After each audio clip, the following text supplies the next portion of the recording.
Happy হলে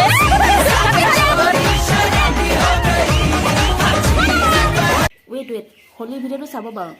তাৰ আগতে মই মানে গুৱাহাটী গৈছিলোঁ দুদিনমান আগত, তো তাৰ কিছুমান ভিডিঅ' আছে ছেভ কৰি থৈ দিয়া।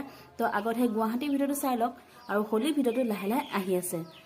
আৰু ৰাতিপুৱা শুই উঠি আমি গৈ পালোঁ কাজিৰঙা, কাৰণ আমি গৈ আছোঁ গুৱাহাটী। আৰু গুৱাহাটী গৈ থাকোঁতে জাগীৰ ৰোডৰ ৰাস্তাত এই ধাবাবোৰত নামিলোঁ, কাৰণ এইখন ফুলা ৰুটি প্লাছ দালি, স্পেচিয়েল গাখীৰ চাহ, এইফালে পূৰা খাই আছে ৰাইজে একদম ধুনীয়াকৈ। ময়ো লোভ সামৰিব নোৱাৰি ফুলা ৰুচিৰ লগত ভাজি জুতি লৈয়ে ল'লোঁ ৰাইজ। আৰু জাগীৰ ৰোডত আহোঁতে যদি আপোনাৰ মানে গুৱাহাটী যাওঁতে যদি আপোনালোকে এই ধাবাখনত খাবলৈ নাপাহৰিব, ইমান ধুনীয়া। আৰু খাই বৈ গুৱাহাটী আমি গৈ পালোঁ অলপ সময় পাছত।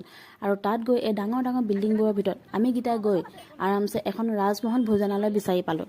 আৰু তাত গৈ পায়ে এগালমান ব্যঞ্জনৰ সৈতে আমাক ৰাজমহলৰ থালিৰ দৰে খাবলৈ দিছে। আৰু এই খোপা খাই বৈ ঘৰলৈ উভতি আহোঁতে এখন ধাবাত সোমাই লেগ পিচ খাই আজিৰ ভিডিঅ'টো ইমানতে সামৰিছোঁ। আৰু এই লং ভিডিঅ' অতি সোনকালে আহি আছে।